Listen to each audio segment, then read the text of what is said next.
Good morning. Welcome to the Umpqua Unitarian Universalist Congregation for Sunday, January 2nd, 2022. Happy New Year, everyone, and may your 2022 be especially blessed. I would like to welcome those of you who are watching our channel for the first time. Thank you for joining us. We hope to meet all of you in person soon. As we all know, the church has been closed to protect our congregation from COVID, but we all look forward to seeing each other in person again. Watch your UmpQuest each week for the very latest information and links to our services and discussions. In the meantime, reach out to other congregational members and friends. Also, I would like to let you know that a week from today, I don't have the January calendar out, I'm sorry, but a week from today, there will be an open church from 1 to 4 in the afternoon on Sunday. So you might want to drop in and see about that. Everybody has to be masked and vaccinated, but it's a good time. Last time this happened that I was there, it was wonderful. So today our speaker is Donna Smith. She'll be available at 11:30 for an after-service discussion on Zoom. We can start signing in to the meeting at 11:15, and the link is in your UmpQuest. We light this chalice on the brink of a new year, letting go of what has been open and hopeful for what may come renewed, restored, ready to live life fully anew. May we move forward with intention. The most beautiful stones have been tossed by the wind and washed by the waters and polished to brilliance by life's strongest storms.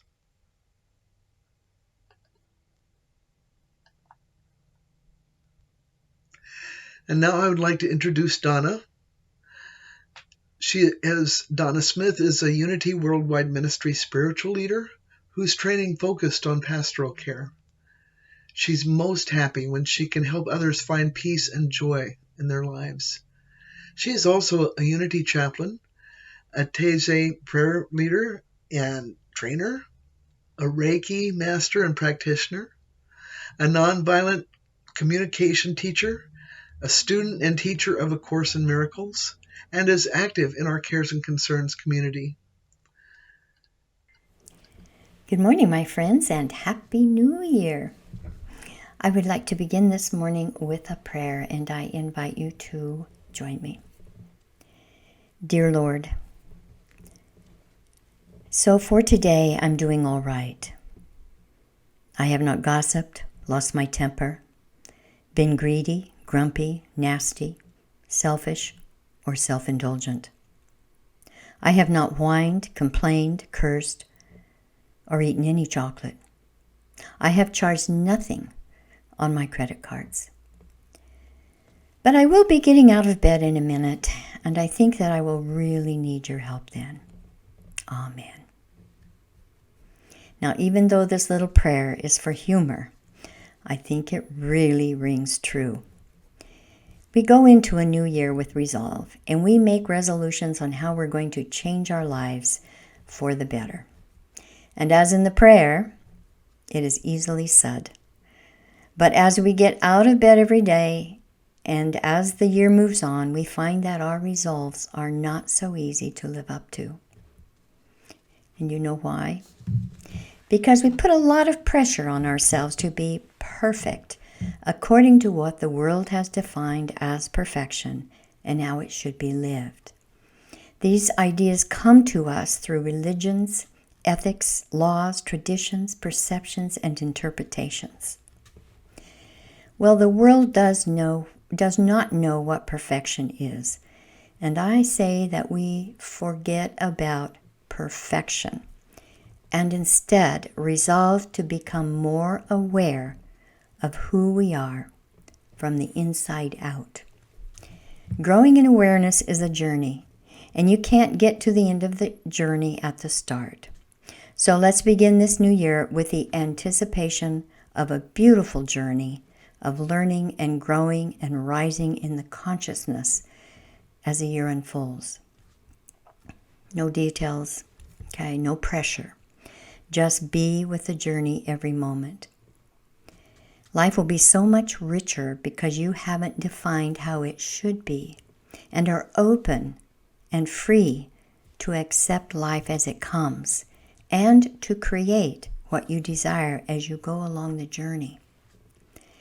That being said, I want you to remember that you are already perfect as a spiritual being. And our journey here is becoming aware of that truth. Now, last month we participated in the Burning Bowl ceremony, where we identified those things and emotions and beliefs that no longer served us and that we were willing to release. We now have kind of a vacuum to fill. And that is where the White Stone ceremony helps us identify the things that we wish to develop along this year's journey. Now, many faith traditions have adopted and hold these two ceremonies annually. Ceremony is important because it brings our attention to ourselves and helps us identify the intentions that speak to us through our hearts. So let us welcome with open arms this new year, 2022. I also invite you to take the time to reflect upon and claim the gifts from 2021. Perhaps your heart opened wider, maybe your generosity grew, or your compassion and your understanding blossomed. You did have many gifts this year, although it might not seem like it. Then I encourage you to open the door of possibility before you and step fully through the doorway into 2022, leaving behind you all the things that you did release. Don't bring them with you. If we were meeting in person, I would give you each a white stone from Hebron, Israel, which I've given to you in past ceremonies. Now, the white stones from Israel have ancient energy within them. They are white-colored dolomite limestone. Now, Hebron is where the patriarchs Abraham, Jacob, and Isaac, and the matriarchs Sarah, Rebecca, and Leah lived and are buried. Hebron is one of the oldest communities in the area, having been continually inhabited. And it is where King David was anointed king of Israel. But most importantly, in biblical times, a white stone was given to prisoners upon their release as a symbol of freedom. And that is the purpose of the white stone ceremony, to claim your freedom to be who and what you truly are, and to freely create your life experiences. As I do annually in every white stone ceremony, I want to talk to you about just how powerful you are. Now, you have heard this before from me, and I think we need to hear it again and again until it finally sinks in. And I'm including myself in this process. I'm not talking about power over someone or something else. I am talking about your innate power as a divine being. Inner power has eluded so many. However, scientific research is now supporting this inner power theory and helping us to finally look within. Now, I want to share with you just a little of that research. The research that I think is very important that I've shared with you before. Greg Braden and Lynn McTaggart have done extensive research into the power of focused intention on a population. I refer you specifically to Greg Braden's book, The Isaiah Effect, and Lynn McTaggart's books, The Intention Experiment and The Power of Eight. In The Isaiah Effect, Greg Braden talks about the many efforts of groups to bring peace to many parts of the world through prayer, meditation, and intention. Based on the oneness of life, what the scientists call the field, Greg writes, "The beauty of the field effect is that when stress is relieved within a group, the effects are registered beyond the immediate group into an even larger area."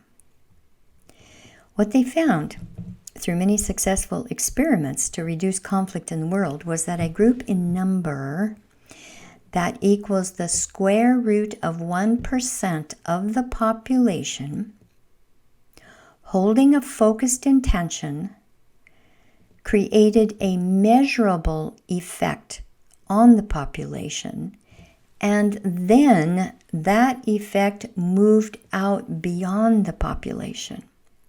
And this is big. And I'm an accountant, so let's do the math. In fact, I already did it.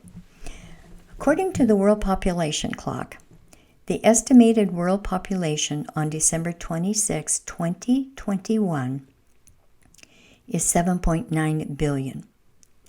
The square root of 1% of 7.9 billion is 8,896 people.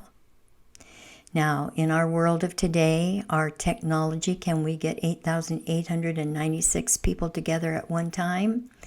Yes, we can, and we've done it in the past. And you've probably even participated in some of these world experiences and prayers that have been held many times. So I want to break it down just a little bit further. Oregon has 4.27 million people. The square root of 1% is 206 people. Oregon. Roseburg has 23,793 people, and the square root of 1% is 15 people. So as an example, if 15 people got together in focused intention to reduce crime in the city of Roseburg proper by 50%, then the crime rate would go down by 50% during that period of intention, and then move beyond the city proper to outlying areas and reduce the crime rates in outlying areas during the same period, because the effect moves out beyond the population. So I want to go down a little bit further. And this is where I get very excited. The square root of 1 is 1. What this means is that you are the one who can create a measurable effect in you. You don't need anyone else or anything outside of you to make a desired change in you. Even in your consciousness and in your life. You already have within you all the power and all the resources you will ever need. And when you understand this, you will have taken your power back. So these numbers are based on mathematics and logic. But here's the most exciting part of this power that you have. As you continue to use your focused intention with passion, with feeling, and with knowing, you will get better and better and faster at creating what you want. You will be unstoppable. Things will come into your life that are the answers to whatever it is you are thinking about, and it will astound you how fast they come. And that is the universe working with you to create a passionate life. And it is exciting. Here is a caution. The universe will give you whatever you're thinking about. Ergo, think about what you want. If you're thinking about what you don't want, I think the universe will give it to you, but we'll be sad to do that. Because of our free will. So, caveat emptor. So here is the process as described by Greg Braden. We imagine with our mind, and that's how we lock that possibility into place. With our heart, we give that possibility life. Thought happens in the upper chakras, and emotion happens in the creative center. They say our emotions are only two, love and fear. When we think a thought in our mind, we give the thought life through these two emotions, love or fear. When we place love or fear into that thought, we create a feeling, the union between emotion and thought, and feeling takes place in the heart. Our beliefs, derived from our feelings, then translate the quantum possibilities that we imagine and focus on into the physical reality of our world. And he says, belief is what translates those possibilities into the atoms of our world. So choosing to give our thoughts life through the emotion of love or fear is very important in how we draw possibilities into our lives. So it makes sense that we focus on loving thoughts, or what we want, and what makes us feel good. And these then move out and touch others. And this is why we use the heart-brain coherence to enter into our wisdom center of the heart. And it is there that we focus on what we want, not what we don't want. So, given all this wonderful information on how we have the power to change our lives and thrive through our intentions, let's begin to focus on what it is that we desire right now at this time through this white stone ceremony. Now, I had invited you through an article in the UmQuest to get a white stone for our service, our sermon this morning. If you do not have a white stone, you can use a piece of paper and then transfer your intentions to that piece of paper, to a white stone later. And it's also okay to imagine you are holding a white stone until you get one later. It is just as powerful. So right now, let's bless our stones, real and imaginary. So take them in your hands, please.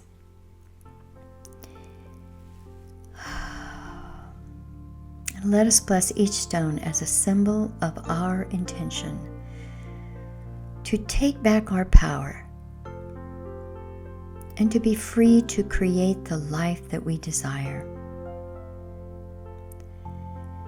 Let this stone be a symbol of our oneness with each other, and let it represent the intention to express our freedom as we lift our consciousness to life-enhancing levels of love and joy and peace.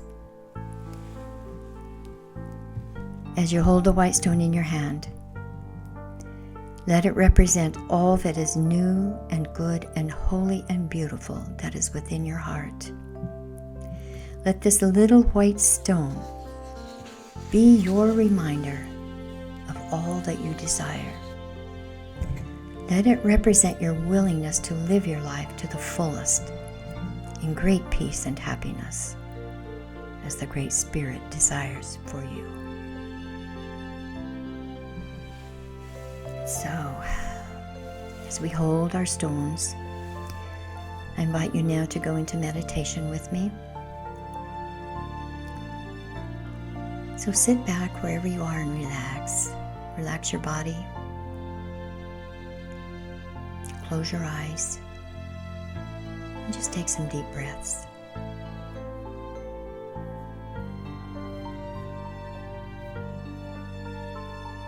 Take that journey from your head to your heart and bring your heart and brain into coherence by focusing on your individual divinity. All that brings you feelings of gratitude, love, and appreciation. You are a divine being walking on this planet.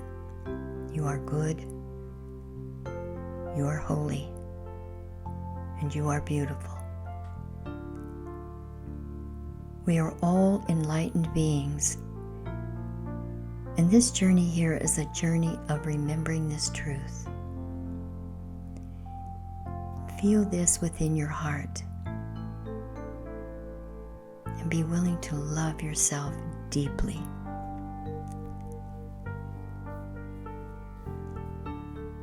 Surrender to your higher self, where you are given peace and an entirely new energy and nourishment.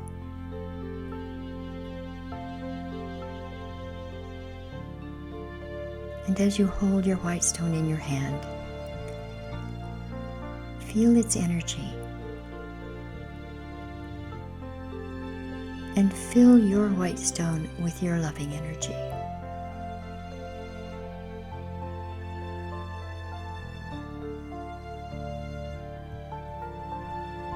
Each of us comes from bondage of some kind. And this white stone is to symbolize your freedom from all bondages. Freedom today, right now.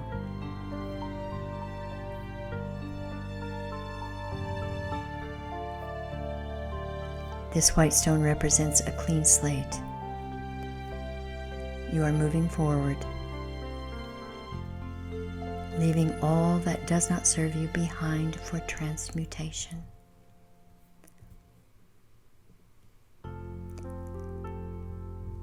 And as you relax and breathe, allow your deepest desires to come forth. Let them flow into your heart and mind from the depths of your soul.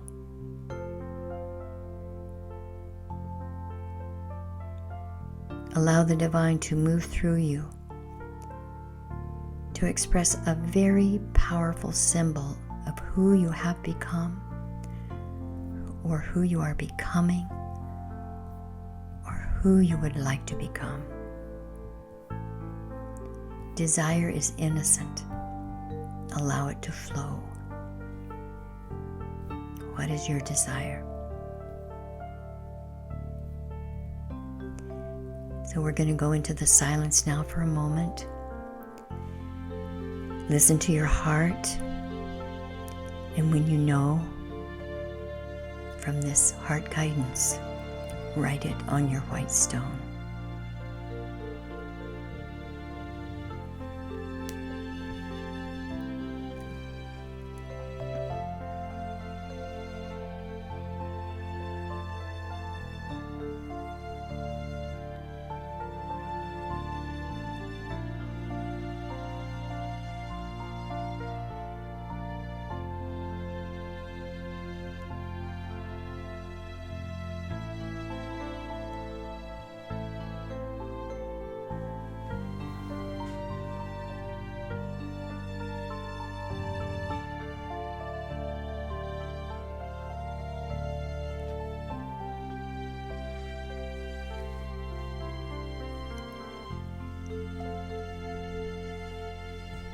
So let's take a deep breath. I invite you to bring your attention back to this room with your stone and new desires and intentions. You free yourself to live more freely and fully on a path to greater insights and awareness to who you are. I know we didn't have much time this morning, and if you didn't have enough time, I invite you to, in your own home, go into meditation again. Ask and you shall receive. You will always receive. Sometimes it just takes us a little longer to realize that divine guidance.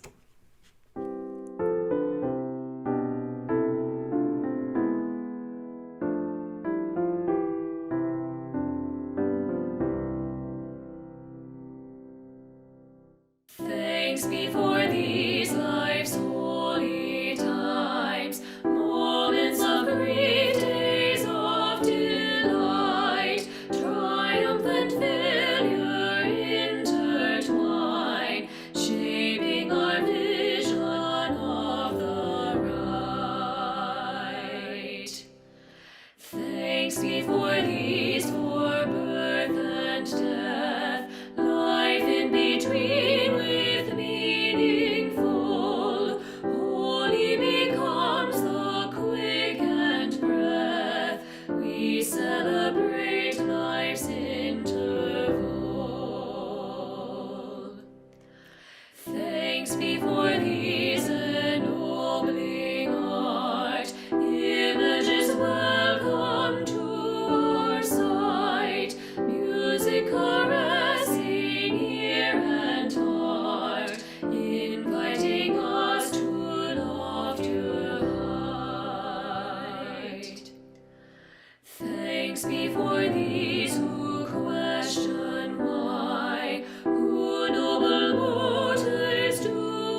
wish I could have given each of you a white stone from Israel.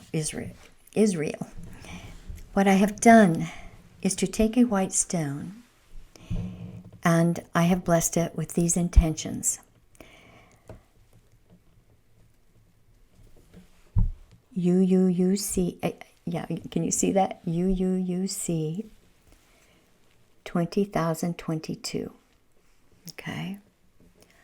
Love and joy, abundance, harmony, peace, and health. Okay. Now this stone is for each of you and for UUUC as an organization. And I will hold this for you until I can give it to you at the church. And I hope that will be in the near future. So I hope you have found this a very powerful ceremony this morning, and will continue on. As you do that, more things will come up. More things will come into your heart that will help you further your growing and your learning and your joy and your happiness. Because your joy and your happiness is a decision you make regardless of what's happening in the outer. So I envision each and every one of you using your freedom to fulfill all of your desires in this new year and forevermore. And remember that the universe, the planets, the angelic realm, and the light beings of the divine are here to help us. So give them permission to guide you, and then open to this guidance. Because when you open yourself to this divine guidance, well, you may want to put your seatbelt on, for the universe is so ready to take you on the ride of your life. Trust me, it's really fun. So Happy New Year to all of you, and may you experience blessings in all areas of your life. And remember, even though we may still have some bumps to get over in this new year, this too shall pass. Okay. Thank you for being with us this morning. I love and bless each one of you as we move into this new year of brightness and opportunities.